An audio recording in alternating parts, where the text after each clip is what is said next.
On the 4th of May 2024, I was one of around 30,000 people in attendance at the Berkshire Hathaway annual shareholders meeting. Now, this was the completion of a personal bucket list item for me. Now, for those of you who are not aware, Berkshire Hathaway is an investment company run by legendary investors Warren Buffett and Charlie Munger. It's a huge investment company with holdings in the likes of Coca Cola, American Express, Chevron and Apple. And it has been run for over 60 years by Buffett and Munger, and they have produced investment returns well over that of the US S&P 500 index. With Buffett being aged 93 and Munger aged 98 at the time of booking the trip, I did say to a colleague that I really hope they both stay alive for us to see them. Now, unfortunately, it wasn't to be the case for Munger, who died aged 99 in November 23. But Buffett made it, and it was fascinating to hear from a man that at age 99 provided so much wisdom and economic foresight. So in this video, I just want to share some of my experiences of the trip to hopefully allow you to become a better investor. My name's Carl Roberts, and I'm a regulated, practicing, chartered financial advisor. Welcome to the channel. In these videos, I'm looking to try and help you find true financial independence, grow wealth, and make some really good tax savings.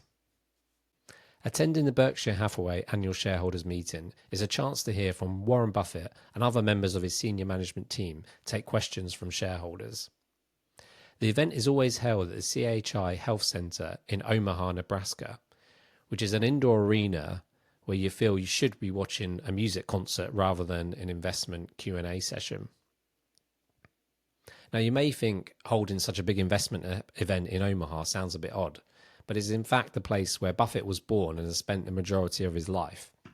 Interestingly, it's been said that he still lives in the same modest house in Omaha for the last 60 years, even though he is considered to be one of the richest people in the world. The event itself is spread over 2 days, but the main reason everyone is attending is to hear from the man himself. Buffett will spend around 3 hours in the morning answering questions from shareholders, and then another 2 hours in the afternoon, which is very impressive for someone who is age 93. Now, not just anyone can be attending a Berkshire Hathaway annual shareholders meeting. To do so, you need to be a Berkshire shareholder. At the time of booking the trip last year, the price of just one Class A share in Berkshire Hathaway was trading at around $486,000, which I'm sure you'll agree is enough to put off most people. Luckily, you can still get in if you own a Class B share, which were priced much more modestly at about $320. So I bought one of those via my lifetime ISA. Now, there are no tickets as such for the event. You just receive a special lanyard proving you're a shareholder. And you can't book your place at the event. You just need to turn up, queue, prove you're a shareholder, get your lanyard, and then it'll let you in. Now, in order to get your lanyard and prove you're a shareholder, you need to request a proxy form from your stockbroker. Now, I must say, this is where my stockbroker, Hargreaves Lansdown, provided some excellent service. As when I contacted them to request proof of share ownership, they in fact wrote to Berkshire and requested the lanyard for me and had it sent to me weeks in advance of the trip. So this saved me a lot of queuing time once I got to Omaha, as I was allowed straight in as I had my lanyard. Now, actually, it's in fact a bit of a myth that you do in fact need to be a shareholder to attend the Berkshire Hathaway annual shareholders meeting.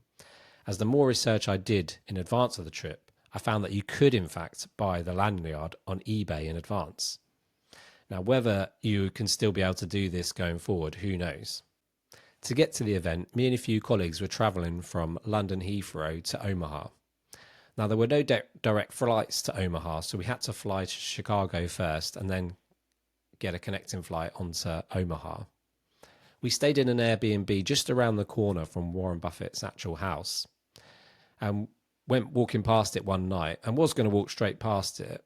But once we saw a few people taking photos, we couldn't resist a quick selfie either.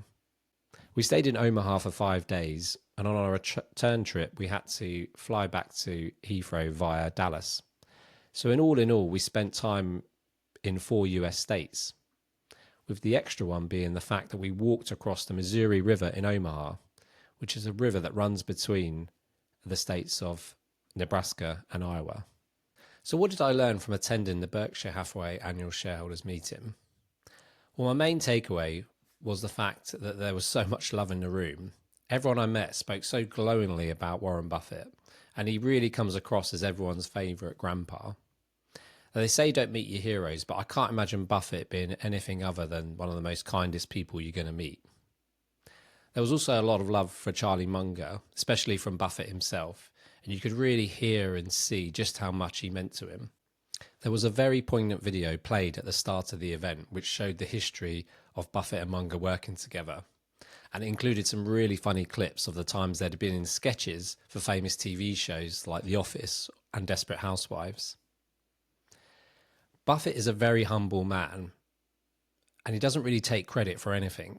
He puts the success of Berkshire very much down to Munger and the team. At the event, the Q&A session included questions sent in from shareholders, and then many questions asked live from the actual audience. It was amazing to see just how many different types of shareholders there were in attendance. Some old, some young, all different nationalities from all over the world. And most of the questions were asking for Buffett's views on life rather than the ins and outs of Berkshire. So here are some key lessons I learned from Warren Buffett's answers. So firstly, when you're looking at a share to invest in or a business to invest in, he says you really need to understand that business and understand whether there is a growing market that people are going to continue using that service or product. He also says that accounts can be misleading. So whilst he will read through annual accounts of different companies, he doesn't get wrapped up in the whole, PE ratio, EBITDA, all these different technical terms. They're meaningless if you don't understand the first point. You understand what the business does. Does it make money? Is it profitable? And is it going to be around for the long term? Also, when you're looking for a company to invest in, you need to look at the anecdotal evidence. Look at the people around you. Speak to your friends, colleagues. Are they using the product or service that the business you're looking to invest in is offering? And then separately from investing skills, Buffett is always talking about spending time with the people you love, spending time with people that make your life better. Life is short. So he constantly goes on about wishing he still had more time he could spend with Charlie. So make sure you've got people in your life that you're spending time with who are people you really love and enjoy the company of. And finally, he's a great learner. He never stops learning. So he encourages people to continue learning. Even at the age of 93, he is still learning. He's still trying to get his head around AI and the businesses he invests in. And I think that keeps him young, keeps his mind sharp. So that's a really good tip. Never stop learning. Now, unless you have a real desire to visit Omaha, then you don't actually need to attend the Berkshire shareholders event in person. You can catch most of what's said online nowadays in videos, as it's all recorded. And Buffett always produces an annual letter to shareholders, which is packed full of wisdom, and it's really worth keeping a copy of those. But if you are keen on attending in person, there are lots of networking opportunities, if that's something you're interested in, around the event. But I do recommend you plan these and book these well in advance, because most of them were full by the time we got there. The event itself does also include an exhibition hall, which just has lots of stands and shops from some of the companies that Berkshire invests in. So it is a good chance to get up and close and personal and see the products and services that these companies are selling. The See's Candy stand was a particular popular stand that people visited, as you could buy lots of the candy from these stands. At the end of the event, Buffett received a standing ovation from the entire crowd, which must have lasted nearly 5 minutes. And it really did feel like you were at a rock concert. I mean, which other CEO of a company gets that treatment, gets a standing ovation at the end of their shareholders meeting? I don't think there's many, if any. And finally, as a side point, using Buffett's anecdotal evidence philosophy, we had a fantastic experience in using services from the likes of Uber and Airbnb. so quick and easy to be able to travel around different countries and book your accommodation now. But unfortunately, the same cannot be said for American Airlines and the dreadful experience that is air travel. And I've often thought for some time now that air travel is just ripe for disruption. So hopefully some new innovation can come into that space soon. I hope you found this video useful. Please don't forget to subscribe to the channel, as most of the videos we include here are going to be focusing on financial planning opportunities, building real wealth, and finding those tax savings. Until next time, take care.